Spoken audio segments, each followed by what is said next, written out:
The rain hammered against the cracked windows of the Brooks farmhouse as Talia pressed her back against her bedroom door, her hands shaking so badly she could barely grip the doorknob. Downstairs she could hear her father's voice, slurred and desperate, making promises she knew he had no right to make. Promises about her future, about her body and her life as if they were his to trade away like the farm equipment he'd already sold to cover his gambling debts. "She'll do it," her father was saying. "My Talia's a good girl. She'll marry your boy and that'll square us up, right? The debt's cleared." Talia's stomach twisted. She was 23 years old, 3 months away from finishing her teaching certification, finally close to escaping this town and the poverty that had choked her family for generations. She had a job offer waiting in the city. She had plans. She had dreams that didn't involve becoming a bargaining chip in her father's endless cycle of bad decisions. But she also had a younger sister, Sophie, only 15, who needed food and clothes and a chance at high school. She had a mother whose medication cost more each month than their farm produced. And she had a father whose debts had grown so large that the men he owed money to had stopped being polite about collecting. The man upstairs, Mr. Harvey Mitchell, owned half the county. If her father didn't pay, they'd lose everything. Not just the farm but the very roof over their heads. Sophie would end up in foster care. Her mother would end up without her heart medication. And the price Mr. Mitchell was asking? Her hand in marriage to his son, Owen. The same Owen Mitchell who worked as a farmhand, who lived in a tiny cabin at the edge of town, who everyone said was a little slow, a little too quiet, a little too simple. The Mitchell family disappointment. Talia slid down the door until she sat on the floor, hugging her knees to her chest. Through the thin walls, she could hear her mother crying softly in the next room. Her mother knew. Of course she knew. In a house this small there were no secrets. "Talia?" Sophie's whisper came from the bed they shared. "You don't have to do this." But they both knew that was a lie. Talia did have to do this. Because the alternative was watching her family lose everything. Because sometimes love meant sacrifice. Because sometimes there were no good choices, only the least terrible one. Have you ever had to choose between your dreams and the people you love? What would you do if everything you'd worked for was about to slip away? Drop a comment below and let me know. And if you're already hooked on Talia's story, hit that subscribe button because you won't want to miss what happens next. The next morning, Talia stood in the county courthouse wearing the only nice dress she owned, a simple blue cotton dress her mother had made 3 years ago for her high school graduation. Her father stood beside her, reeking of whiskey even at 9 in the morning, his hand gripping her elbow too tightly. Owen Mitchell stood across from her in clean work clothes, dark jeans and a green button-down shirt that looked new. He was taller than she remembered, maybe 6'2", with dark hair that curled slightly at the ends and brown eyes that seemed sad. He didn't look slow or simple. He looked uncomfortable and kind, which somehow made everything worse. "Do you, Talia Marie Brooks, take this man to be your lawfully wedded husband?" Judge Patterson asked, his voice bored. He'd done 3 weddings already that morning. Talia opened her mouth, closed it. She looked at Owen, really looked at him, trying to find some hint of the man she was about to legally bind herself to for life. He met her eyes and something flickered across his face. Guilt maybe. Or apology. "I do," she whispered. "Do you, Owen James Mitchell, take this woman to be your lawfully wedded wife?"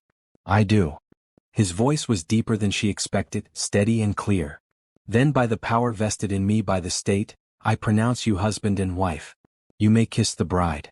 Owen leaned forward slowly, giving her time to pull away if she wanted. But where would she go? What would she do? So Talia stood still as he pressed a gentle, brief kiss to her lips. It was her first kiss. She'd been saving it, stupidly, for someone she loved. The courthouse steps were steep and Talia's legs felt weak as she descended them. Her father had already left, probably heading to the bar to celebrate his freed debt. Her mother and Sophie hadn't come. They couldn't bear to watch. An old red pickup truck sat at the curb. "That's mine," Owen said quietly. "I'll take you to the cabin. To our home. Our home." The words felt like stones in Talia's stomach. The drive took 15 minutes through winding country roads. Neither of them spoke. The radio stayed off. The only sound was the truck's engine and the crunch of gravel under the tires. The cabin sat at the edge of a wheat field, small and weathered but not falling apart. Smoke curled from the chimney. Someone had planted flowers in boxes under the windows, bright red geraniums that looked cheerful despite everything. Owen parked and came around to open her door. Talia climbed out, clutching the small bag that held everything she owned, 3 changes of clothes, her teaching books, a photo of her mother and Sophie, and the small savings she'd managed to hide from her father. $147. Her entire fortune. I know this isn't what you wanted, Owen said as they walked to the front door. I know you probably hate me right now. Talia didn't answer because what could she say? That she didn't hate him personally but hated the situation? That she hated her father and his weakness? That she hated poverty and circumstance and the unfairness of being born female in a world where women could still be traded like property? Owen opened the door. The inside of the cabin was simple but clean. One main room served as kitchen and living space, with a wood stove in the corner and a small table with 2 chairs. A faded blue couch sat against one wall. 2 doors led off the main room. That's the bathroom, Owen said, pointing to one door. And that's the bedroom. You can have it. I'll sleep on the couch. Talia's head snapped toward him. What? I'll sleep on the couch, he repeated, not meeting her eyes. I'm not going to force you into anything, Talia. I know this marriage wasn't your choice. I won't make it worse by expecting things you're not ready to give. Something in Talia's chest loosened slightly. She'd been bracing herself for the worst, for a wedding night she'd been dreading since her father first announced this arrangement. Why? She asked. Why did you agree to this? Owen finally looked at her and his eyes were so sad it hurt to see. My father doesn't give me much choice in things either, he said quietly. But I can give you choice where I'm able. The bedroom is yours. This marriage doesn't have to be anything more than a piece of paper if you don't want it to be. He grabbed a blanket from a closet and dropped it on the couch. I have to work tomorrow morning. There's food in the kitchen. Help yourself to anything. I'll be gone by 6 and back around 7 in the evening. Then he disappeared into the bathroom, leaving Talia standing alone in her new home, more confused than she'd been all day. That night, she lay in the small bedroom with its double bed and patchwork quilt, staring at the ceiling and listening to Owen's breathing from the couch in the next room. She'd expected anger or cruelty or at least coldness. She hadn't expected kindness. And she didn't know what to do with kindness from a man she'd been forced to marry. Talia woke to silence. The sun was already up, streaming through the thin curtains in yellow stripes across the quilt. She sat up slowly, disoriented by the unfamiliar room, before yesterday's reality crashed back into her consciousness. She was married. She was married to a stranger and living in a cabin in the middle of nowhere, and all her dreams of teaching in the city were gone. She forced herself out of bed and opened the bedroom door cautiously. The main room was empty. True to his word, Owen had left before 6. The blanket was folded neatly on the couch. A pot of coffee sat on the stove, still warm, with a note beside it written in surprisingly neat handwriting. Help yourself. Back around 7. Oh. Talia poured herself a cup and explored the cabin properly. It was small but surprisingly well kept. The wood stove was clean. The floors were swept. The kitchen area, though tiny, had basic supplies: flour, sugar, coffee, canned goods, a few vegetables in a basket. A small bookshelf in the corner held maybe 20 books, mostly agricultural texts but also a few novels. The bathroom had a sink, toilet, and a small shower. Clean towels hung on a hook. A bar of plain soap sat in the dish. It was all so normal. So unexpectedly decent. Talia spent the day unpacking her few belongings and trying not to think about what she'd lost. Every time she pulled out one of her teaching textbooks, her throat got tight. She'd been so close.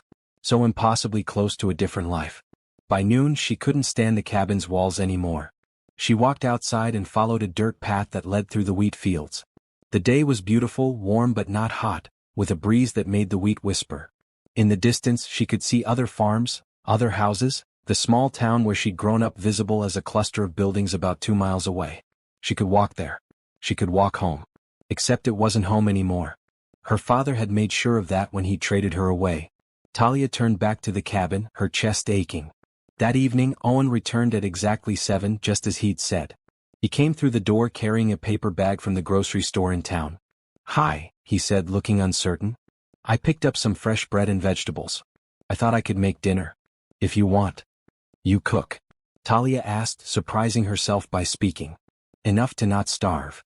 Owen's mouth quirked in something almost like a smile. Nothing fancy. But I can manage chicken and vegetables. He set to work in the small kitchen while Talia sat at the table, watching him move with easy efficiency. He chopped vegetables, seasoned the chicken, got everything cooking. He moved like someone comfortable in this space, like he'd done this 1,000 times. How long have you lived here? Talia asked. About 5 years, Owen said, stirring something in a pan. Since I was 21. By yourself? Yeah. That must be lonely. Owen glanced at her, something unreadable in his expression. Sometimes. But I like the quiet. They ate dinner at the small table, the silence less hostile than it had been in the truck the day before. The food was good, better than Talia expected. Simple but well prepared. You're a good cook, she said. Thanks. My mother taught me before she passed. I'm sorry. Owen shrugged. It was a long time ago. I was 12. After dinner, Owen washed dishes while Talia dried them. It felt bizarrely domestic, like they were a real couple instead of two people trapped in an arrangement neither wanted. I need to find work, Talia said as she put away the last plate. I can't just sit in this cabin all day. You don't have to work. I make enough to support us both. I'm not a kept woman, Talia said sharply. I need my own money. My own purpose. Owen nodded slowly. The diner in town is usually looking for waitresses. Betty who runs it is nice. I could introduce you if you want. Yes, Talia said immediately. Tomorrow.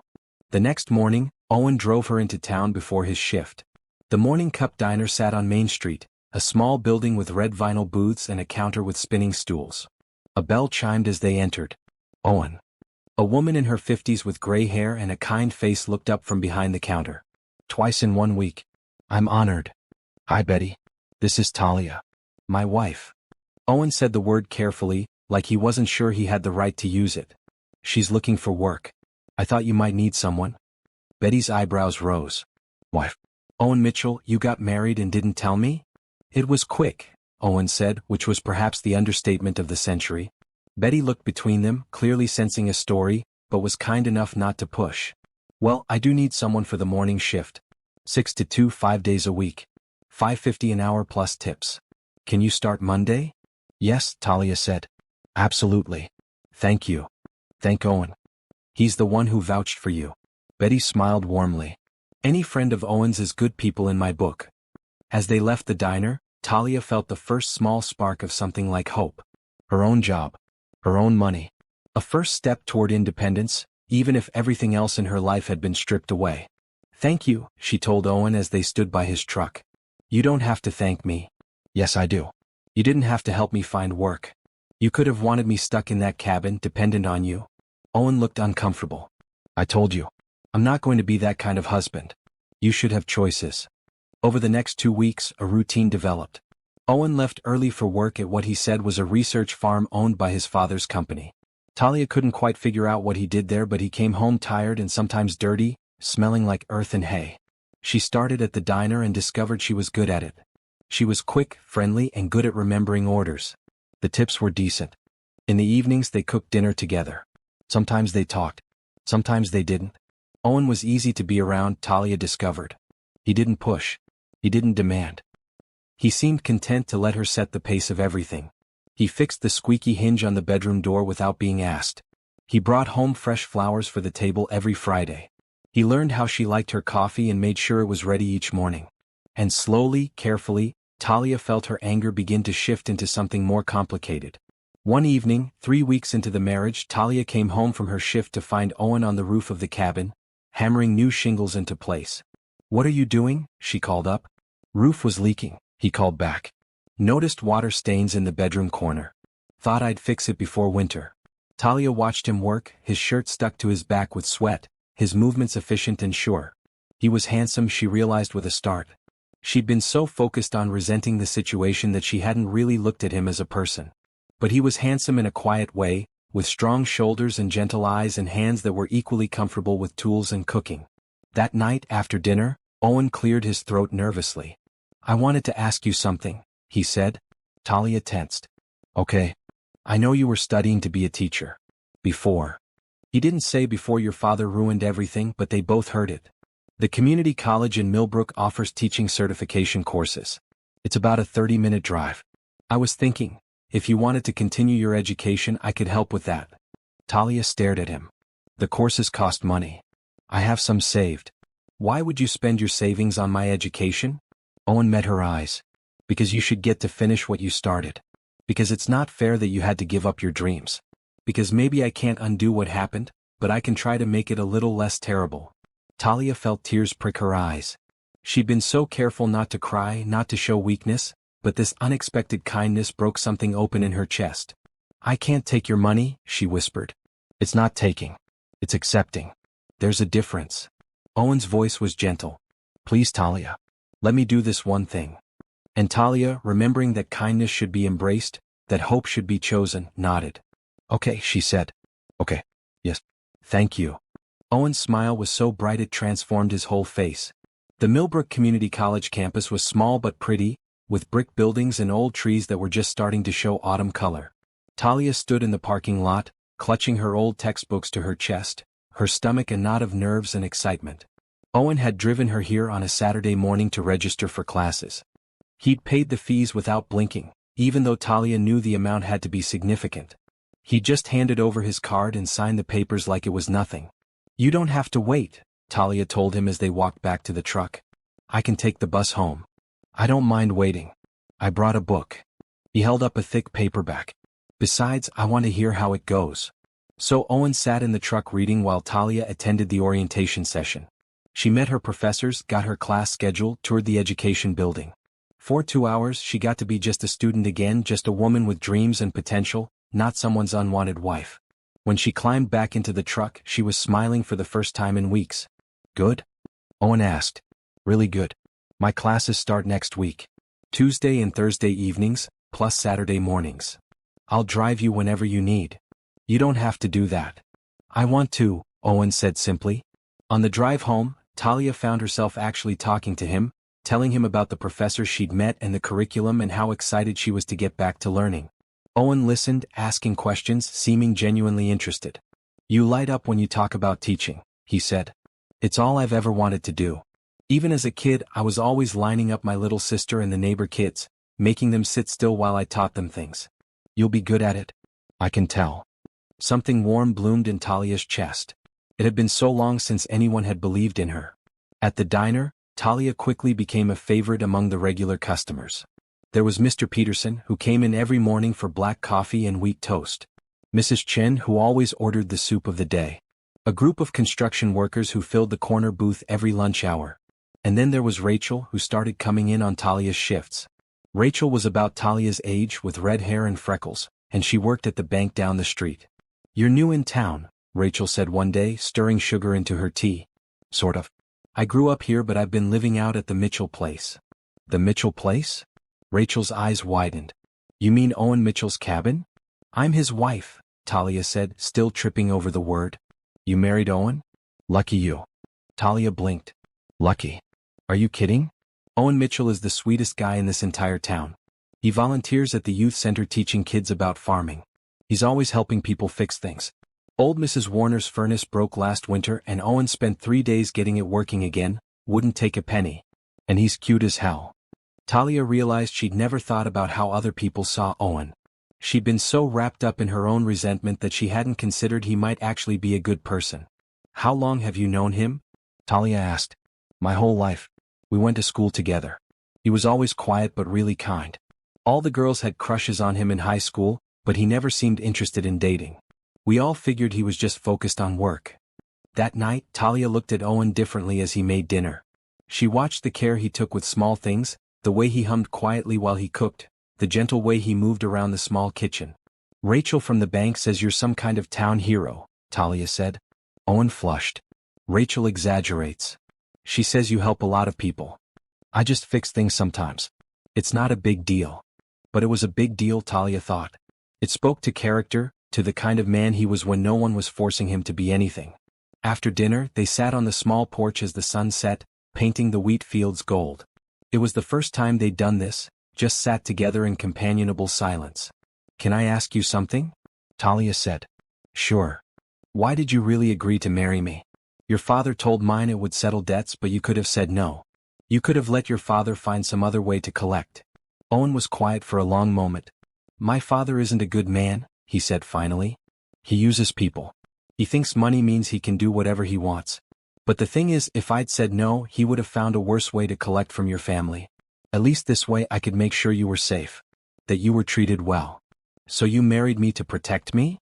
I married you because I didn't want you to end up with someone who would hurt you. Owen turned to look at her. I know that doesn't make it better. I know you still lost your choices. But I've been trying to give back as many choices as I can. Talia's throat felt tight. You're not what I expected. What did you expect? Someone cruel? Or stupid? Or someone who would use this situation to control me? I'm sorry people made you expect that. They sat in silence as the stars came out, and Talia felt the last of her anger begin to dissolve. Talia's first day of classes was on a Tuesday evening. Owen drove her to campus and waited in the parking lot like he'd promised. When she came out 2 hours later, energized and happy, he was sitting in the truck reading by the overhead light. How was it? He asked as she climbed in. Amazing. Professor Williams is tough but really good. We're starting with child development theory. Owen listened to her chatter the whole drive home, and Talia realized she'd started thinking of the cabin as home without quite noticing when it happened. That weekend, Owen's truck wouldn't start. He spent Saturday morning under the hood trying to figure out the problem. I think it's the starter, he said, wiping grease from his hands. I'll have to order a part. Might take a few days. How will you get to work? I'll figure something out. Maybe borrow a vehicle. What about my classes on Tuesday? Owen looked troubled. We'll work it out. Don't worry. But Talia did worry. Her education was important. She couldn't afford to miss classes, not when she'd already lost so much time. On Monday, Owen came home with a bicycle. It's not fancy, he said, looking embarrassed. But it works. You can ride it to the bus stop on the main road. The bus goes right past the college. Where did you get this? I saw it at the second-hand shop in town. Talia looked at the bike, at Owen's hopeful face, and felt something crack open in her chest. He'd spent money they didn't have much of to make sure she could get to class. He'd thought of her needs before his own transportation. Thank you, she said, and meant it more deeply than she'd meant anything in weeks. You're welcome. That night, Talia did something she hadn't done since the wedding. She sat next to Owen on the couch instead of taking the chair across the room. It was a small gesture, but Owen's surprised smile told her he noticed. They watched an old movie on the small TV, some western that was playing on the local channel. Halfway through, Talia's head drooped onto Owen's shoulder. She was so tired from work and class and the constant adjustment to this new life. Owen went very still. Then, carefully, he shifted so she was more comfortable. His arm came around her shoulders, gentle and warm. Talia knew she should move. Should maintain the distance she'd worked so hard to keep. But she was tired and he was warm, and for the first time in months she felt safe. So she stayed. October arrived with cool mornings and the smell of wood smoke. Talia had been married for 6 weeks, though it felt both longer and shorter than that. Her life had developed a rhythm. Early mornings at the diner, afternoons studying, evenings with Owen, and her classes twice a week plus Saturdays. Owen's truck had been fixed, but he kept the bicycle anyway. For backup, he said, but Talia suspected it was because he knew she'd grown to enjoy riding it on nice days, the independence of moving under her own power. One Thursday evening, Talia sat at the small table, surrounded by textbooks and notes, working on a paper about literacy development. Owen was making dinner, the smell of garlic and herbs filling the cabin. I need to start my practicum next semester, Talia said, chewing on her pencil. 20 hours a week in an actual classroom. That's good, right? Yes, but I'll have to cut my hours at the diner. Which means less money. Owen set down his spatula. Talia, you know you don't have to work at the diner. I make enough for both of us. I need my own money, Owen. We've talked about this. I know. But maybe you could think of it differently. Not as depending on me, but as both of us working toward your goal. You becoming a teacher benefits both of us. It's an investment in our future. Our future. Owen had started using phrases like that lately, talking about next year and plans and possibilities. Each time he did, Talia felt a little less like a prisoner and a little more like a partner. I'll figure something out, Talia said. They ate dinner, and afterward, Owen cleared his throat in that way he did when he was nervous about something. I have a proposition, he said. And I want you to really consider it before you say no. Talia set down her fork. Okay. The teaching certification program, the full thing, costs about $8,000 total. You've paid for 1 semester, but there are 3 more to go. Plus books, supplies, fees for the practicum. He took a breath. I want to pay for all of it. Owen, no. That's too much. Please just listen. I've been doing some extra work, taking on additional projects. I have the money. And I want to do this. I want you to be able to finish your education without having to work yourself to exhaustion. I want you to have the chance you should have had before your father ruined everything. Talia's eyes stung. Why would you do this for me? Owen reached across the table and took her hand. It was the first time he'd initiated physical contact beyond the accidental touches of living in close quarters. Because you deserve it, he said simply. Because you're smart and talented and you're going to be an incredible teacher. Because I was part of the reason your first chance got taken away and I want to help you get it back.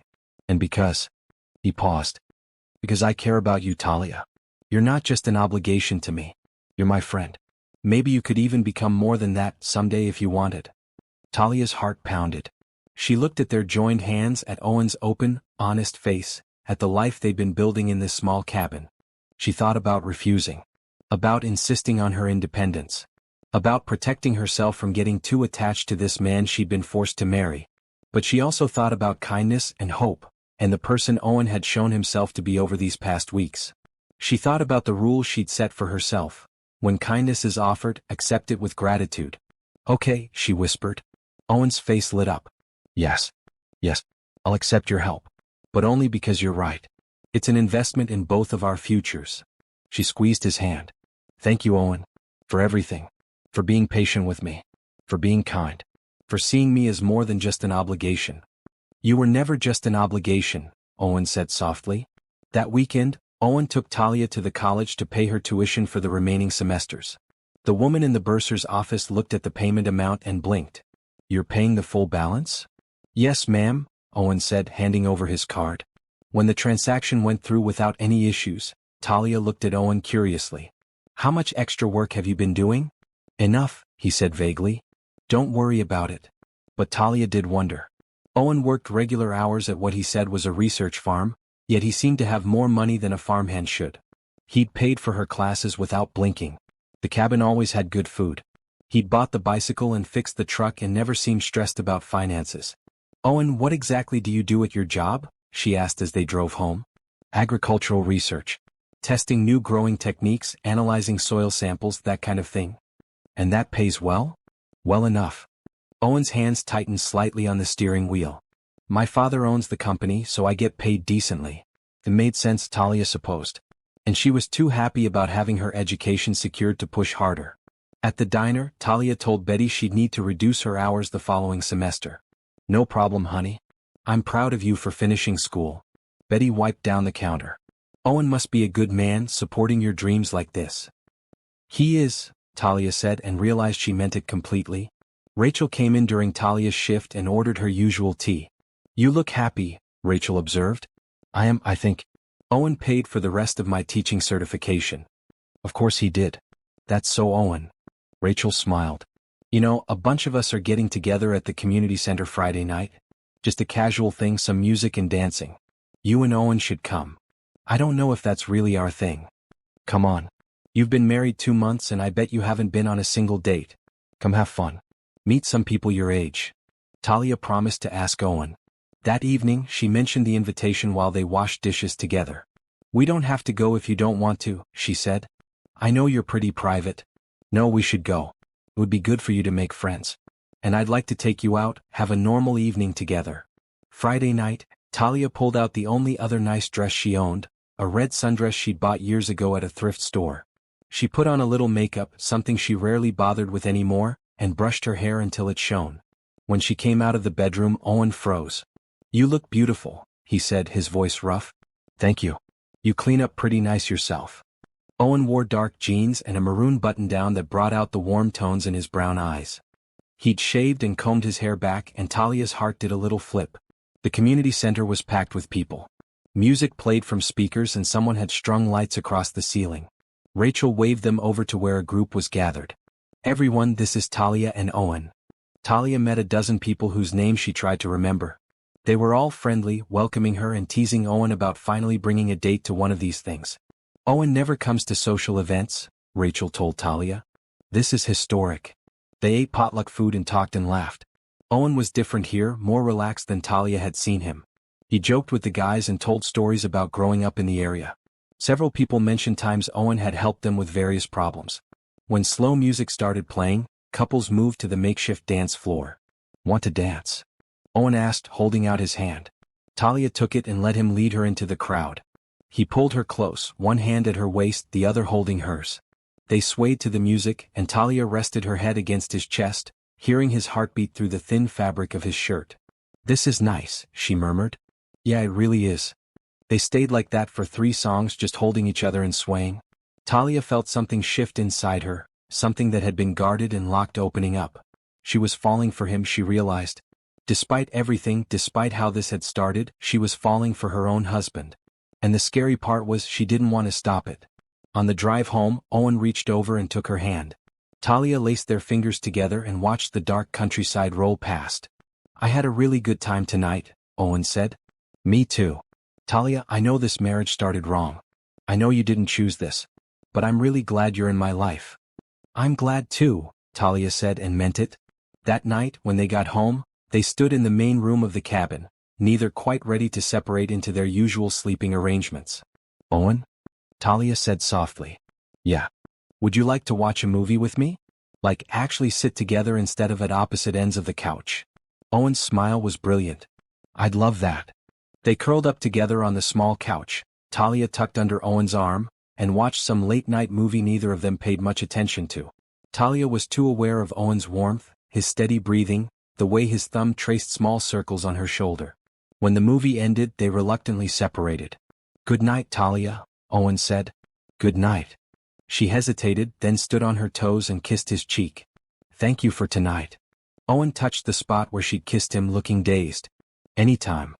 Talia went to bed with a smile on her face, her heart lighter than it had been in months. November brought cold rain and the first hints of winter. Talia's practicum started, placing her in a second-grade classroom at Millbrook Elementary 3 mornings a week. She was nervous that first day, but the moment she walked into the classroom and saw 20 small faces looking up at her, something clicked into place. This was where she belonged. The supervising teacher, Mrs. Patterson, was a warm woman in her 50s who immediately made Talia feel welcome. "Just jump right in," Mrs. Patterson said. "The best way to learn is by doing." Talia taught her first reading lesson that day, gathering a small group of students around her for a phonics exercise. Their enthusiasm was infectious. When one little boy finally sounded out a difficult word he'd been struggling with, his face lit up with pride and Talia felt her heart swell. "You did it, Marcus," she said, then froze. Marcus. That was one of the names she'd been trying to avoid, but the child was real and right in front of her. "I did it," the boy shouted, bouncing in his seat. That evening, Talia burst through the cabin door, still energized from her day. "Owen, it was amazing. The kids are so smart and funny and eager to learn. I taught them about vowel sounds and this one little girl told me I explained it better than her mom does. I mean, can you believe that? Me actually helping someone learn." Owen looked up from the vegetables he was chopping, his smile soft. "I can absolutely believe it. Tell me everything."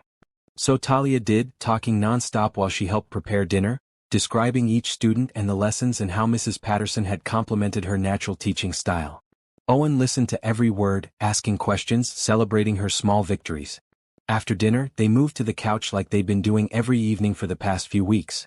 It had become their routine, sitting close, sometimes watching TV, sometimes just talking, Talia's head on Owen's shoulder or his arm around her waist. "I'm really proud of you," Owen said, pressing a kiss to her hair. Talia's breath caught. These small gestures had become more frequent. A kiss on the forehead, holding hands, sitting close enough that their bodies touched. They hadn't talked about what it meant, this slow progression toward something more than friendship. "Thank you for making this possible," Talia said. "I wouldn't be there without you. You would have found a way. You're determined enough." "Maybe. But it would have taken years instead of months." The rain hammered on the roof and the wood stove crackled warmly. Talia shifted closer to Owen's warmth. "Can I tell you something?" Owen said quietly. "Of course. I think I'm falling in love with you." Talia's heart stopped, then started again in double time. She sat up to look at Owen's face. He looked nervous but sincere, his brown eyes searching hers. "I know I shouldn't say it," he continued. "I know this situation is complicated and I don't want to pressure you. But I've been feeling it for weeks now and I needed to be honest. The way you light up when you talk about teaching. The way you're kind to everyone at the diner. The way you've tried so hard to make the best of a situation you never wanted. I see you, Talia. All of you. And I'm falling in love with what I see." Talia's eyes filled with tears. "I think I'm falling for you too," she whispered. "I've been trying not to. I've been telling myself it's too fast, too complicated, that I'm just confused because you're kind to me. But Owen, when I come home and see your truck in front of the cabin, my whole day gets brighter. When you smile at me I feel warm all over. When we sit together like this, I don't want it to end." Owen cupped her face in his hands, his thumbs brushing away her tears. Can I kiss you? Like really kiss you? Yes, Talia breathed. Owen leaned in slowly, giving her time to change her mind. But Talia didn't want to change her mind. She met him halfway, her hands fisting in his shirt. The kiss was gentle at first, tentative, learning. Then it deepened and Talia felt heat spread through her entire body. Owen's arms came around her, pulling her closer, and she went willingly, pressing against him. When they finally broke apart, both breathing hard, Owen rested his forehead against hers. I've wanted to do that for so long, he murmured. Why didn't you? I was waiting for you to be ready. I would have waited forever if that's what you needed. Talia kissed him again, softer this time. I don't want you to sleep on the couch anymore. Owen pulled back to look at her. Are you sure? I'm sure. I want to fall asleep next to my husband. My real husband, not just on paper. That night, they lay in the double bed together, Talia curled into Owen's side, his arm around her shoulders. They didn't do anything but hold each other and talk in whispers until they fell asleep. But it felt momentous anyway, this new closeness, this choice to be together in all the ways that mattered. The next few weeks were the happiest of Talia's life. She threw herself into her practicum, developing lesson plans and working with students. She continued her shifts at the diner, where the regulars noticed her bright mood. Someone's glowing, Betty teased. Married life must be treating you well. It is, Talia admitted. At home she and Owen grew closer every day. They cooked together, cleaned together, studied together while Owen read his agricultural journals. They kissed often, held hands, fell asleep tangled together. Owen continued showing his thoughtfulness in small ways. He left notes in her teaching books. You're going to be great today. He learned to make her favorite breakfast. He bought a space heater for the bedroom because he noticed she got cold at night. One Saturday, Talia came home from her morning class to find Owen had rearranged the cabin. He'd moved the table to create a small study area for her, with better light and a bookshelf for her teaching materials. You did this for me? She asked, tears in her eyes. You need a proper workspace. You're always hunched over your books in bad light. Talia threw her arms around him and kissed him thoroughly. Thank you. For everything. For seeing what I need before I even know I need it. Thanksgiving approached and Talia's mother called. Will you come for dinner? Her mother asked hesitantly. I know things have been difficult. But I miss you, honey. Sophie misses you. Talia wanted to say no. She was still angry at her father, still hurt by how easily he'd traded her away. But she also missed her mother and sister desperately. I'll come, she said. But Owen comes with me. Of course. She told Owen about the invitation that evening. You don't have to go if you don't want to, he said. I know your relationship with your father is complicated. I want to see my mom and Sophie. And I want them to see that I'm okay. That I'm actually happy. Thanksgiving Day they drove to the Brooks farm. Talia's stomach churned as they pulled up to the shabby farmhouse. Owen squeezed her hand. I'm right here with you, he said. Sophie flung the door open before they even knocked, launching herself at Talia. I missed you so much, her sister cried. I missed you too, sophomore. Her mother hugged her next, holding on tight. You look good, honey. You look happy. I am happy, Mom. Her father sat in his chair by the window, looking older and smaller than Talia remembered. He didn't get up. Dinner was awkward at first. Her father barely spoke. But Sophie chattered nonstop, asking Talia about teaching in the diner and what married life was like. Her mother kept serving more food as if she could make up for past hurts with mashed potatoes. Owen was polite and kind, answering questions, complimenting the food, treating everyone with respect even though he had every reason to be angry at Talia's father. After dinner, Sophie pulled Talia aside. Is he nice to you? Her sister asked quietly. Your husband? He's very nice to me, sophomore. He's kind and patient and he's helping me finish my teaching degree. I was so worried. After Dad made you marry him, I was scared he'd be mean. I was scared too. But Owen's a good man. Better than I had any right to hope for. As they were leaving, Talia's father finally spoke. Talia. She turned, her body tense. I'm sorry, he said, his voice rough. I know that doesn't fix anything. But I'm sorry for what I did to you. You deserved better. Talia didn't know what to say. The apology didn't erase the hurt. But it was something. Okay, she said finally. I'm going to go now. In the truck, Owen reached for her hand. You okay? Yeah. It was hard, but I'm glad I went. I got to see Mom and Sophie. Your sister seems great. She is. She's the best part of my family. They drove home in comfortable silence, and Talia realized that the cabin truly was home now. More than the farmhouse where she'd grown up. The cabin was where she felt safe and loved and seen. That night, as they lay in bed, Talia traced patterns on Owen's chest. "I love you," she said. Owen's arms tightened around her. "I love you too. So much. I know this marriage started wrong. But I think we're making it right. We are. We really are." Talia fell asleep smiling, grateful for this unexpected love, this life she was building with a man who had started as a stranger and become her everything. December arrived with snow and the holiday season. Talia finished her first semester of practicum with glowing reviews from Mrs. Patterson. Her students had made her cards and drawn pictures of her. One little girl had written, "Miss Talia is the best teacher ever," and Talia had cried when she read it. "Look at you," Owen said, reading the evaluation letter from the college. "Perfect scores in every category. I knew you'd be amazing." They celebrated with dinner at the diner, Betty giving them free pie because she was so proud of Talia's accomplishment. Rachel and some other friends joined them, turning it into an impromptu party. Life was good. Better than good.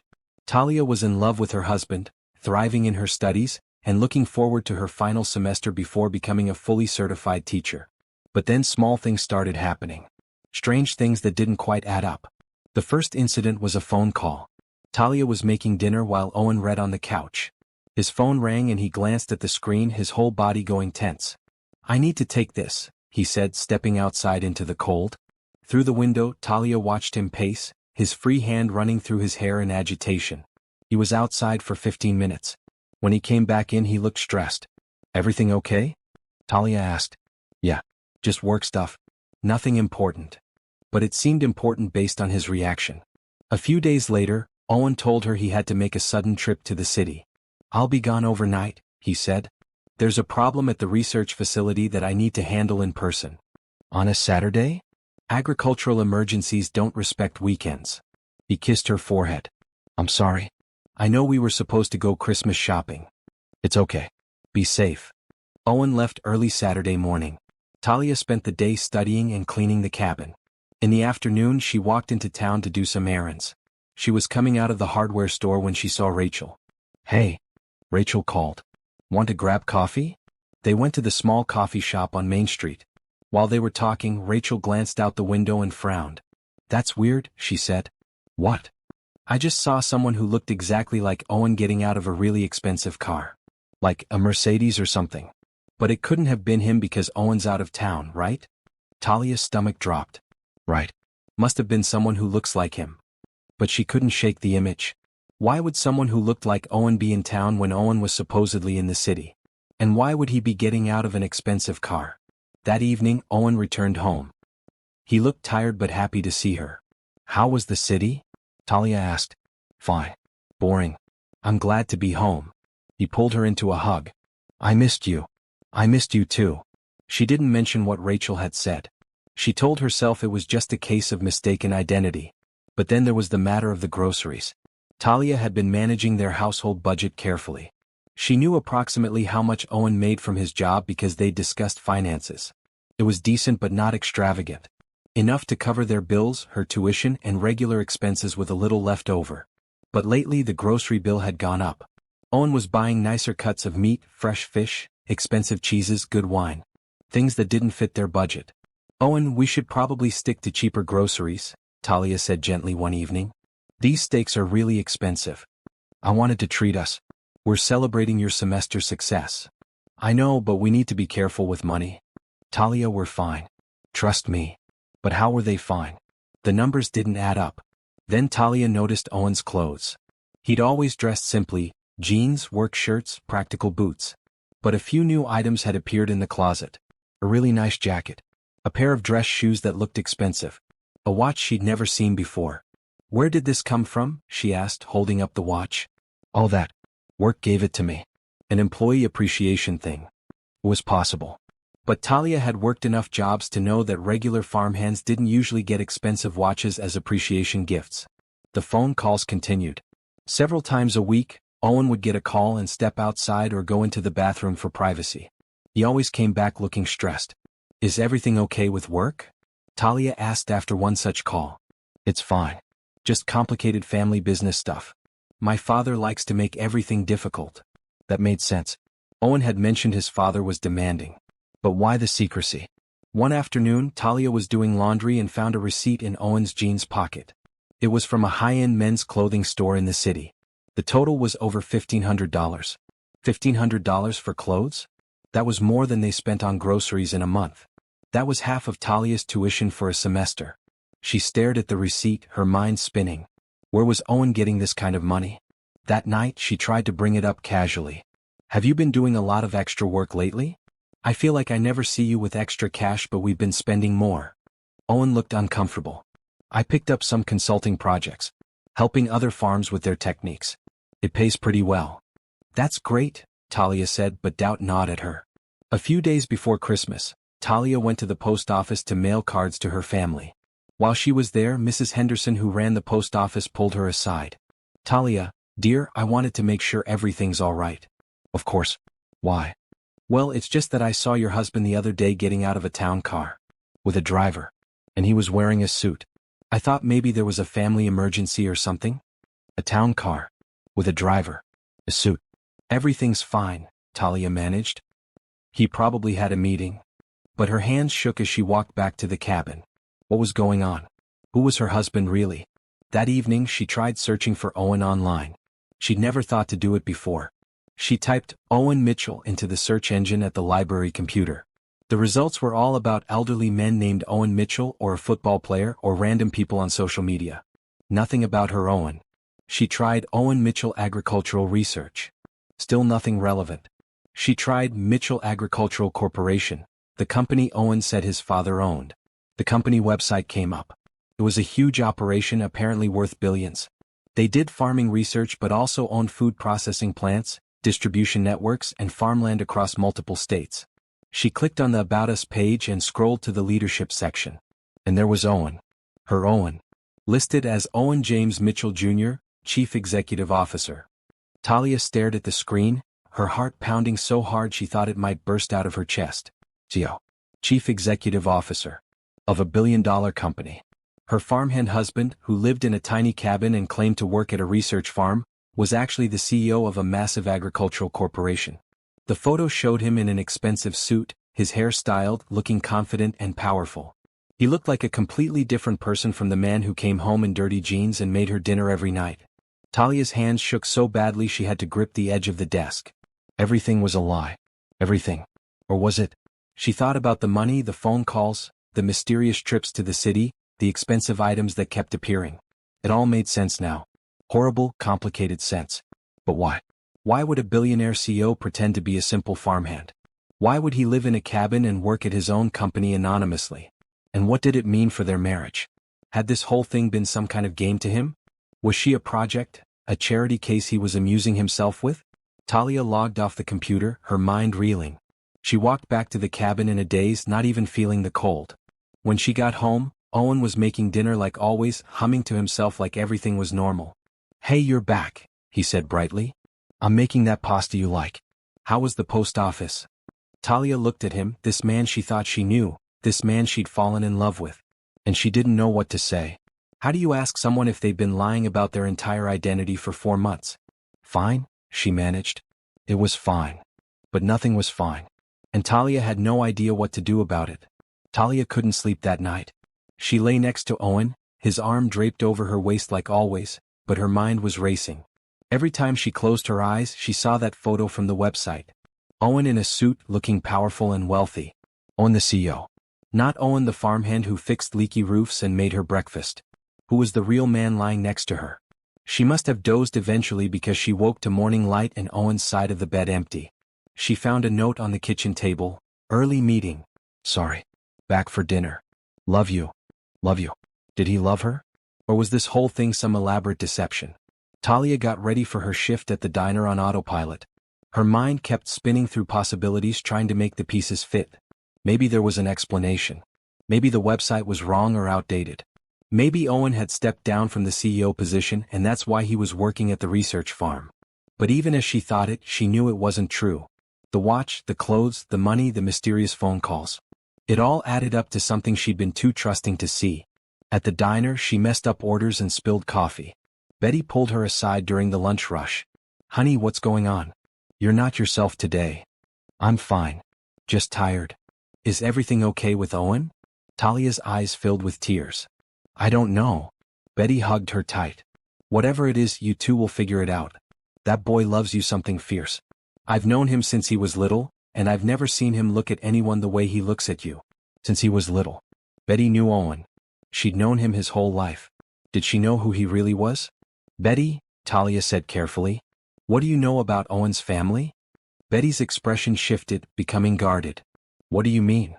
His father. The company he owns. What do you know? Talia, I think those are questions you should ask Owen. So Betty knew. She'd known all along that Owen wasn't just a simple farmhand. Did everyone know except me? Talia whispered. Oh honey, it's not like that. Owen's story is his to tell, not mine. But I will say this, whatever you're worried about, talk to him. That boy is genuine.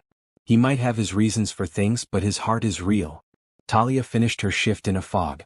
She went home and tried to study for her upcoming finals, but the words swam on the page. When Owen came home that evening, he looked stressed. He loosened his tie as he walked in, then froze when he realized what he'd done. Talia stared at the tie. The expensive silk tie he was wearing with dress pants and a button-down shirt instead of his usual work clothes. Talia, he said carefully, I can explain. Can you? Her voice came out sharper than she intended. Can you explain the lie you've been living for 4 months? Owen's face went pale. You know. I know that you're not a farmhand. I know that you're actually Owen Mitchell Jr., CEO of Mitchell Agricultural Corporation. I know that you've been lying to me about who you are since the day we met. Owen set down his briefcase and ran his hands through his hair. I wasn't lying. Not exactly. Not exactly? Owen, you let me believe you were poor. You let me worry about money. You live in this tiny cabin and drive an old truck and work in jeans and pretend to be someone you're not. I know. I know it looks bad. But please let me explain. Then explain. Owen sank onto the couch, looking defeated. I don't know where to start. Start with the truth. Start with who you really are. He took a deep breath. Okay. Yes, I'm the CEO of Mitchell Agricultural Corporation. I'm worth about $3 billion. I have a house in the city, an apartment in New York, more cars than I can drive. I could buy almost anything I wanted. Each word felt like a blow. Talia sat down in the chair across from him, needing distance. But I hate that life, Owen continued. I hate the fakeness of it. I hate people who only see my money, who only want to be around me because of what I can give them or what connections I can provide. I hate board meetings and society dinners and all the expectations that come with being Harvey Mitchell's son. So you decided to play dress up as a poor person? No. I decided to live the life I actually wanted. 5 years ago, I bought this property. I registered it under a different name. I started working at my own company's research farm, but I used my middle name and dressed like the other workers. Nobody there knows who I really am. And for a few hours each day, I get to just be Owen. Not Owen Mitchell Jr., billionaire. Just Owen. And me? Talia asked, her voice breaking. Was I part of the game? The poor girl you could play savior to? No. Owen leaned forward, his eyes intense. Talia, no. You were never a game. When my father told me about the debt arrangement, I was furious. I tried to talk him out of it.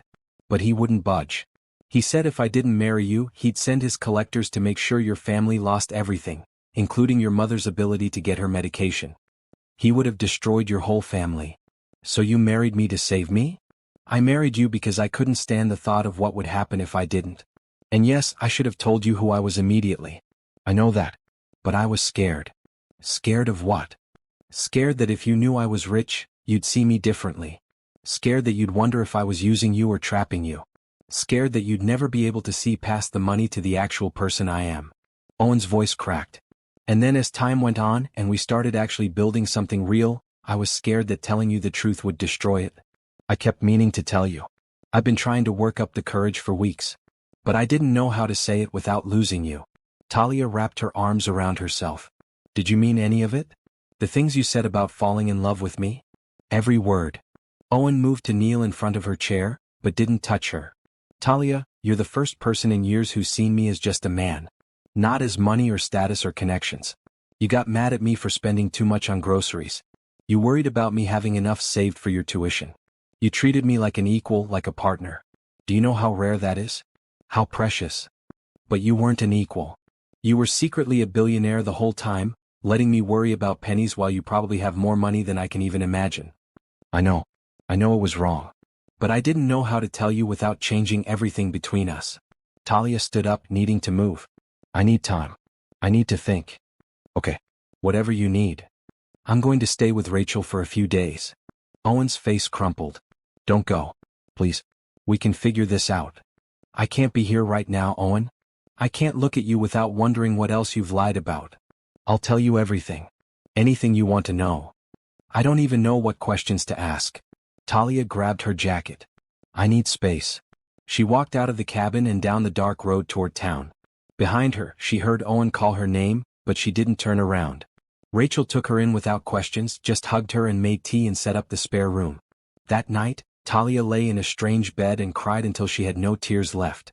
Her phone buzzed constantly with messages from Owen. I'm so sorry. Please come home. I love you. I know I messed up, but we can fix this. Tell me what to do. She turned off her phone and stared at the ceiling. The man she'd fallen in love with was real. She believed that. The kindness, the patience, the way he listened to her dreams and supported her goals. That was real. But he'd also been lying to her, every single day about something fundamental. And she didn't know if she could forgive that. Talia spent 3 days at Rachel's house. 3 days of Rachel tiptoeing around her, bringing her tea and tissues, not pushing but clearly worried. 3 days of her phone lighting up with messages from Owen that she couldn't bring herself to read. 3 days of feeling like her whole world had tilted sideways. On the 4th morning, there was a knock at Rachel's door. Talia was still in pajamas, her eyes swollen from crying. Rachel answered it and then came back to the bedroom. Owen's here, she said gently. He looks rough. You want me to send him away? Talia's heart clenched. Part of her wanted to hide, to make him hurt the way she was hurting. But another part, the part that still loved him despite everything, needed to see him. No. I'll talk to him. Owen stood on Rachel's porch looking like he hadn't slept in days. His eyes were red-rimmed, his hair uncombed, his clothes wrinkled. He looked up when Talia came to the door. Thank you for seeing me, he said quietly. Let's walk, Talia said. She didn't want to have this conversation with Rachel listening through the walls. They walked to the small park in the center of town, sitting on a bench near the frozen pond. For a long moment, neither spoke. I've been doing a lot of thinking, Owen said finally. About what I should have done differently. About why I made the choices I made. And I realized that I was being selfish. Talia looked at him. I wanted to keep living in my fantasy world where I was just a normal guy with a wife who loved him for who he was, not what he had. I told myself I was protecting what we had. But really, I was protecting myself. I was scared of losing you. And in trying to prevent that, I made it happen anyway. Yes, Talia said. You did. So I'm here to give you what I should have given you from the start. Complete honesty. You can ask me anything and I'll tell you the truth. No more hiding. Talia pulled her jacket tighter. Okay. Tell me about your real life. The one I don't know about. Owen took a deep breath. I'm the CEO of Mitchell Agricultural Corporation. We're worth about $4 billion. We own farmland in 12 states, 3 processing plants, and we supply food to most of the major grocery chains in the country. I have about 200 people who report directly to me, and about 15,000 employees total. The numbers were so big they didn't feel real. I have a house in the city, Owen continued. 6 bedrooms, pool, the whole thing. I have a personal assistant, a driver, a housekeeper. I sit on 5 different boards. I attend charity galas and business dinners and all the things wealthy people do. So why the cabin? Why the secret life? Because that life is suffocating. My father groomed me to take over the company from the time I was a kid. I didn't get to choose my major in college, my career path, or even most of my friends. Everything was about business connections and networking. The only rebellion I managed was buying this property and carving out a few hours a week where I could be anonymous. And the research farm job? I own the research farm. It's part of the company. But I work there hands-on because I actually love agriculture. I love the science of it, the growing, the innovation. That part wasn't fake. My work there is real, even if nobody knows I'm the boss. Talia processed this. What about the money you spent on me? My tuition, the bicycle, all of it? That was pocket change to me. I know that sounds terrible. But Talia, your entire teaching certification cost less than I spend on a single suit. The money was never an issue. I wanted to help you because I care about you, not because it was any kind of sacrifice. That stung more than Talia expected. She'd been so grateful, so moved by what she thought was Owen making a real sacrifice for her. But it had cost him nothing. "I know you're thinking it meant less because it wasn't a sacrifice," Owen said, reading her expression. "But that's not true. The money might not have mattered, but the choice did. I chose to invest in your dreams. I chose to support your goals. Rich or poor, those choices would have been the same. Would they? Or is this all just some rich guy playing at being normal and I'm the entertainment?" "No." Owen turned to face her fully. "Talia, I fell in love with you. Really truly fell in love. The way you talk about your students with such passion. The way you're kind to everyone at the diner. The way you sing off-key while you cook and leave your books everywhere and steal all the blankets at night. I love you. Not as a project or entertainment. As my wife. As my partner. As the person I want to spend my life with." Talia's eyes burned with tears. "But you lied to me. Every day. Every time I worried about money or made budget-conscious decisions or felt grateful for your sacrifices, you were lying." "I know. And I will regret that for the rest of my life. I should have told you immediately. Or at least after we started to actually fall for each other. I was wrong." "What happens now?" Talia asked. "Do you expect me to just move into your mansion and become some society wife? That's not who I am, Owen. I don't expect anything. I'm offering you choices. Real choices this time." Owen reached into his pocket and pulled out some papers. "This is a prenuptial agreement. I know we're already married, but my lawyers drew it up as a postnuptial agreement. If you sign it, you'll be guaranteed $50 million if you decide to divorce me. Plus the cabin and property, which I've already transferred to your name. You'll never have to worry about money again, whether you stay with me or not." Talia stared at the papers. $50 million. The number was so large it felt meaningless. "I don't want your money," she said. "I know. But I want you to have security. I want you to know that you have real options. You can leave me right now, take the money and build whatever life you want. You can finish your teaching degree and open your own school. You can travel the world. You can do anything. Or," he paused, "or you can stay. Not because you're trapped or because you have no other choices. But because you choose to. Because you love me despite my massive screw-up. Because you believe we can build something real together. And if I stay, what does that look like? Do you keep living two lives? No. If you stay, I'll tell everyone the truth. We can live in the city if you want, or stay at the cabin, or split our time. We can start a foundation together, help other people get their education. We can do whatever you want. I'll step back from some of my CEO duties if it means more time with you.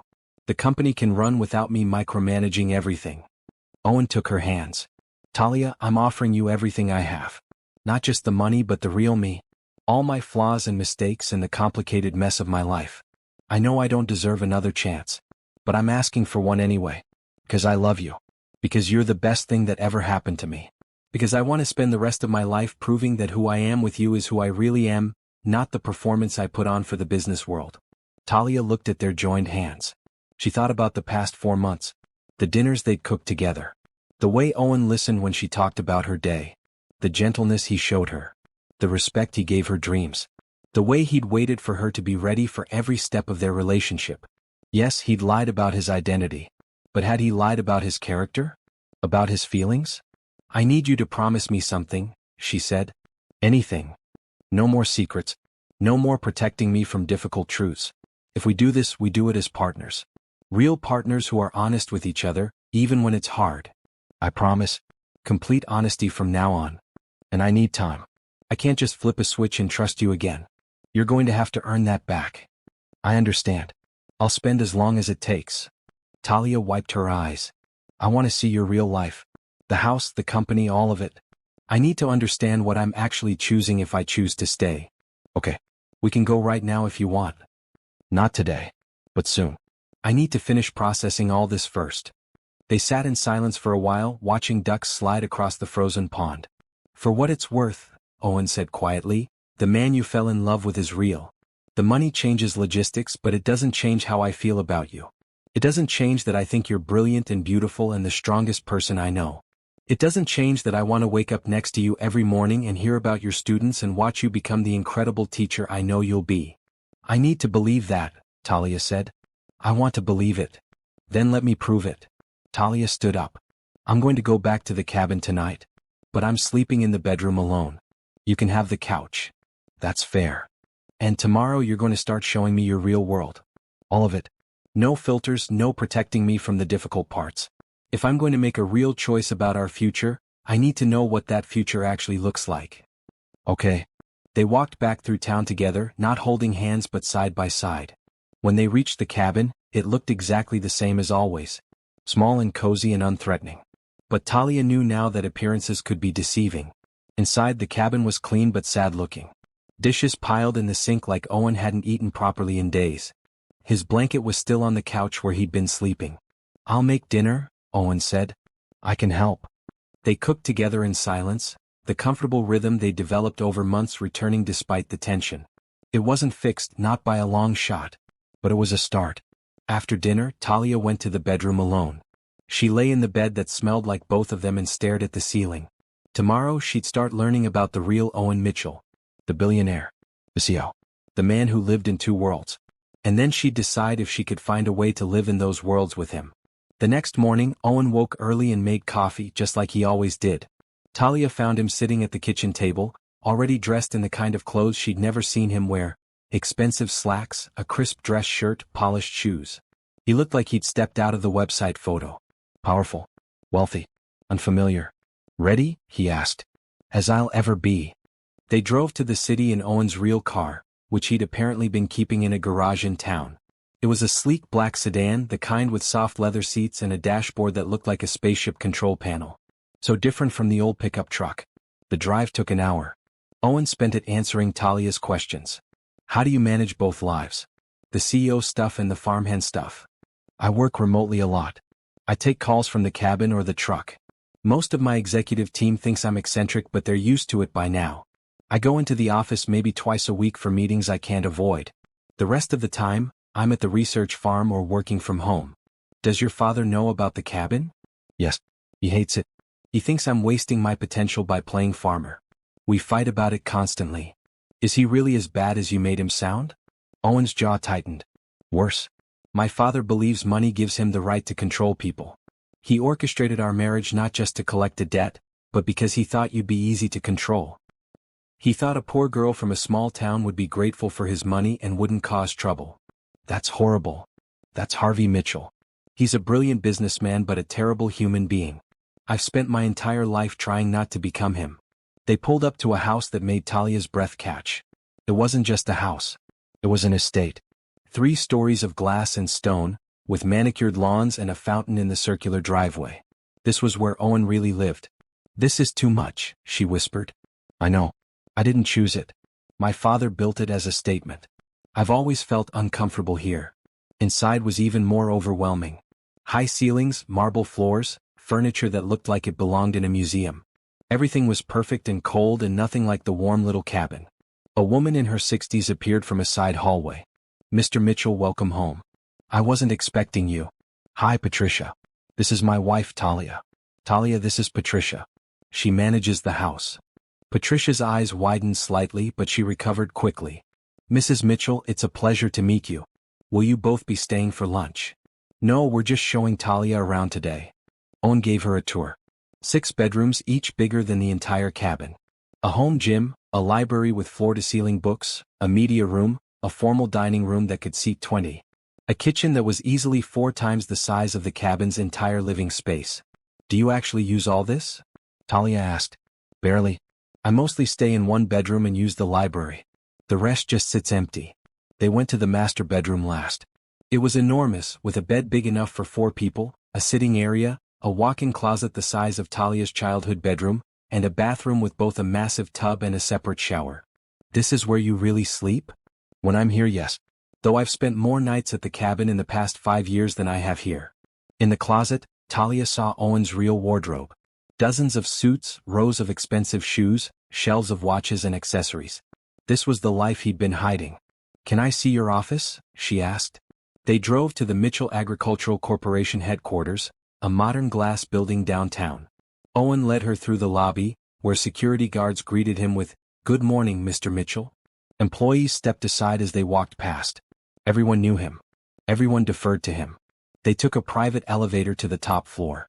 Owen's office was enormous, with a wall of windows overlooking the city. A massive desk, leather chairs, artwork on the walls that Talia suspected was original and expensive. A woman in her 40s knocked and entered. "Owen, I didn't know you were coming in today. You have a board meeting at 3. Cancel it, please. Lauren, this is my wife, Talia. Lauren is my executive assistant. She basically runs my life." Lauren's professional mask slipped for a moment, showing genuine surprise.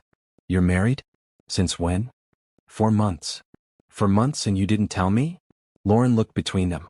"Okay, we're definitely having a conversation about this later. Nice to meet you, Talia.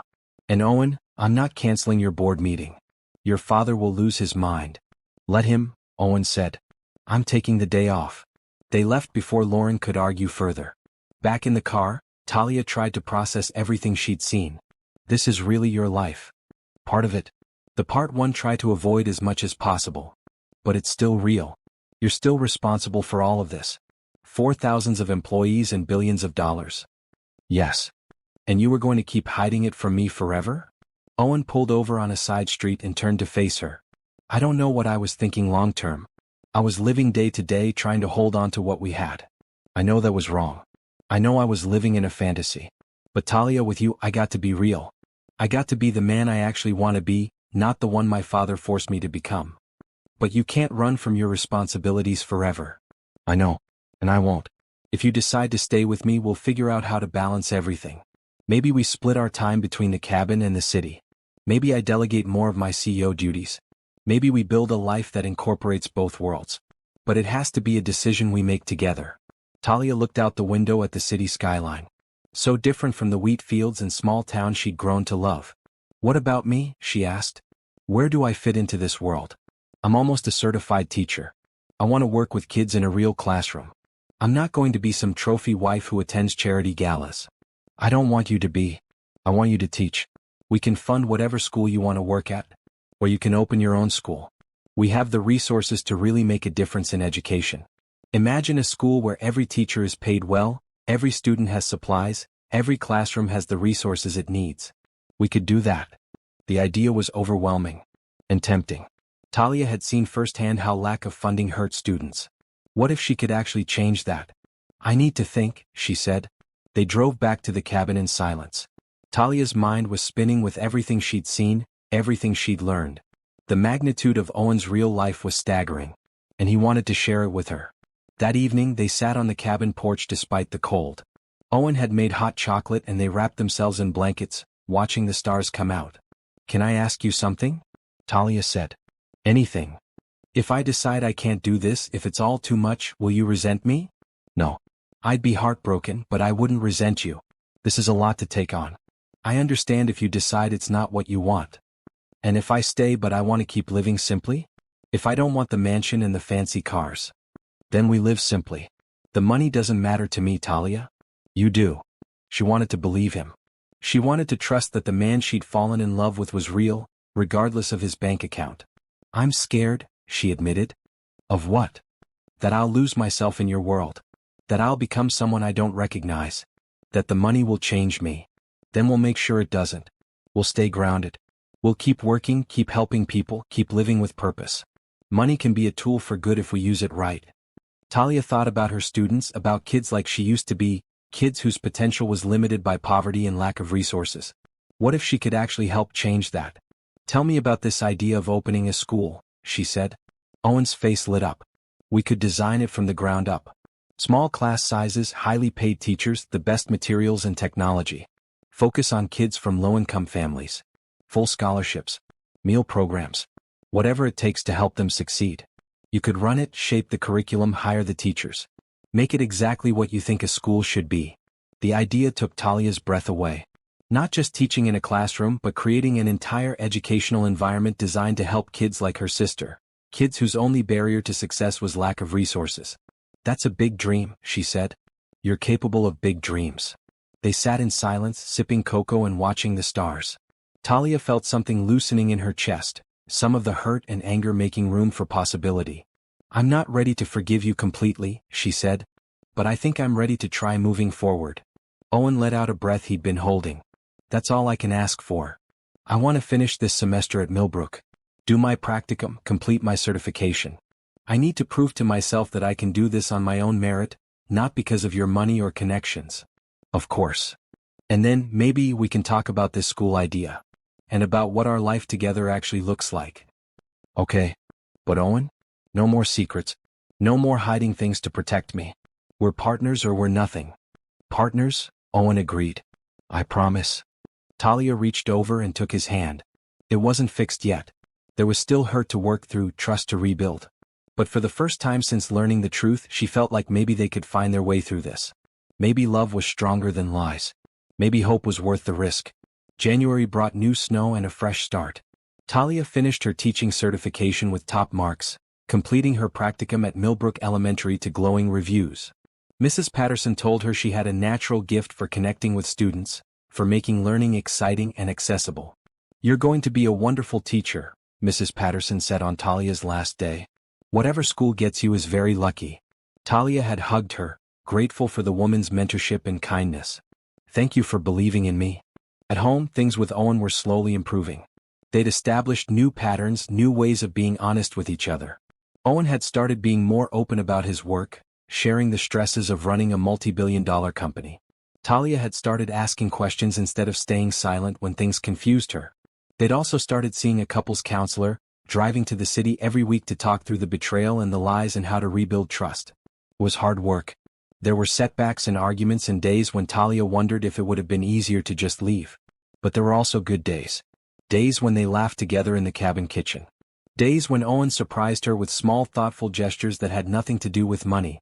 A flower he'd picked, a passage he'd bookmarked in a book because he thought she'd like it, a recipe he'd learned just because she'd mentioned liking a particular dish. Those were the days that reminded Talia why she'd fallen in love with him in the first place. In mid-January, Owen invited her to attend a company dinner. It's time people know about us, he said. I'm tired of hiding you. I want the world to know I'm married to the most incredible woman I've ever met. Talia had been nervous about the dinner. These were Owen's people, the wealthy elite who lived in the world she'd only just learned existed. Would they accept her? Would they look down on her small-town background and simple education? But Owen had squeezed her hand in the car. Just be yourself. That's all you ever need to be. The dinner was at an upscale restaurant downtown. There were about 30 people, all executives and board members and their spouses. Talia wore a simple green dress Owen had bought her, nothing too flashy but nice enough to fit in. When they walked in, conversation stopped. Everyone stared. Everyone, Owen said, his arm around Talia's waist. This is my wife, Talia. We got married 4 months ago. I know I've been secretive about my personal life, but that ends now. Harvey Mitchell, Owen's father, stood up from the head of the table. He was a large man with cold eyes and a fake smile. Married? Owen, why wasn't I informed? Because I knew you'd try to interfere, Owen said calmly. Talia, this is my father. Talia extended her hand. Mr. Mitchell. Harvey looked at her hand like it might be diseased but eventually shook it. You're the Brooks girl. The one whose father owed me money. Yes, sir. Well, I suppose the debt is settled then. He turned to Owen. We'll discuss this later. The dinner was tense but not as terrible as Talia had feared. Most of the other guests were curious about her, asking questions about how she and Owen met and what she did. When she mentioned teaching, several people seemed genuinely interested. A woman named Catherine, who sat next to Talia, was particularly kind. Don't let Harvey intimidate you, she whispered. He's all bluster. Owen chose you, which means you must be special. Owen never does anything without a good reason. After dinner, Harvey cornered them by the coat check. You've embarrassed me, Owen. Marrying some small-town nobody without even consulting me. Talia is not a nobody, Owen said, his voice cold. She's my wife and you'll treat her with respect. I'll treat her however I want. This is my company. Actually, it's not. I'm CEO. And if you can't be civil to my wife, I'll be happy to discuss your role in the company with the board. Harvey's face turned red, but he backed down. We're not done with this conversation. Yes, we are. In the car afterward, Owen apologized. I'm sorry about my father. He's impossible. He's protecting what he thinks is his, Talia said. I get it. I'm an outsider in his world. You're not an outsider. You're my partner. And I'm going to make sure everyone knows it. Over the next few weeks, Owen followed through on that promise. He introduced Talia to everyone important in his life. His executive team. His board members. The people he did business with. And every time he made it clear that Talia was not just a wife, but an equal partner in his life. In February they started serious planning for the school. Owen had his lawyers set up a foundation with $50 million in initial funding. Talia worked with architects to design a building that would serve 200 students. They hired an education consultant to help develop the curriculum. What should we call it? Owen asked one evening, looking at building plans spread across the cabin table. Hope Academy, Talia said without hesitation. Because that's what we're giving these kids. Hope for a better future. Hope Academy, Owen repeated, smiling. It's perfect. The school would open in the fall, giving Talia time to hire teachers and develop programs. She'd be the principal but also teach part-time. It was everything she'd ever dreamed of and more than she'd thought possible. One Saturday morning in late February, Owen woke Talia early. Get dressed, he said. I have something to show you. They drove to a property on the outskirts of town, about 5 acres with a small hill and a view of the wheat fields. There was nothing there yet, just empty land and possibilities. What is this? Talia asked. It's ours. I bought it last week. Owen turned to her, taking both her hands. I know you love the cabin, but it's getting small. And I thought maybe we could build something new. Together. Not a mansion like my father's house. Just a real home. Big enough for a family if we decide we want that. With space for your books and my projects and whatever life brings us. Talia looked at the empty land, imagining. A real house. Their house. Built to their specifications, reflecting both of their dreams. I want a big kitchen, she said. Where we can cook together. Done. And a library. A real one. Absolutely. And maybe a garden? Whatever you want. Talia turned to Owen, this man who had started as a stranger, become a friend, and somehow transformed into her person. I want a life with you. The real you. The CEO and the farmhand and everything in between. Owen pulled her close. Are you saying you forgive me? I'm saying I'm choosing you. I'm choosing us. I'm choosing to believe that love can be stronger than mistakes. Owen kissed her then, deep and full of promise. When they broke apart, he was smiling wider than she'd ever seen. I love you so much, he said.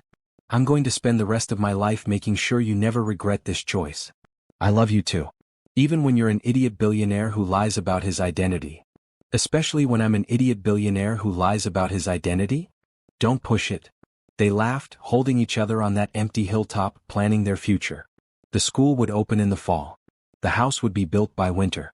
They'd split their time between the city and the country, balancing Owen's responsibilities with Talia's dreams. It wouldn't always be easy. They'd have challenges ahead, conflicts to navigate, Harvey Mitchell to deal with. But they'd face it all together as true partners. That spring they held a second wedding. A real one this time, chosen not forced. Talia's mother and sister came. Rachel was maid of honor. Even Betty from the diner attended, crying happy tears. Owen's father didn't come, but most of the company executives did, which Talia took as a sign that they'd accepted her into Owen's world. During the ceremony, Owen's vows made Talia cry. I promise to always be honest with you even when it's difficult. I promise to see you as my equal, to support your dreams as fiercely as my own. I promise to be the man you deserve, every single day. I promise to choose you over and over for the rest of my life. Talia's vows were simpler. I choose love. I choose hope. I choose you. Today and always. As they kissed, sealing their chosen commitment, Talia realized that everything that had happened, all the pain and confusion and hurt, had led them here. To this moment of absolute clarity and choice. She had started this journey forced into a marriage she didn't want. She was ending it by choosing that same marriage with her whole heart. Sometimes love comes from unexpected places. Sometimes it grows in the darkest circumstances. Sometimes it requires forgiveness and trust and the courage to hope even when you've been hurt. But when you find it, real love, chosen love, it's worth every struggle. Talia and Owen walked back down the aisle hand in hand, ready to build their future together. A future full of possibility, powered by resources they'd used to help others, grounded in the small town and simple cabin where they'd first learned to love each other. It wasn't the life Talia had planned. It was so much better. Because she hadn't just gained a husband or wealth or opportunities. She'd gained a partner who saw her, valued her, and loved her for exactly who she was. And in the end, that was worth more than all the money in the world.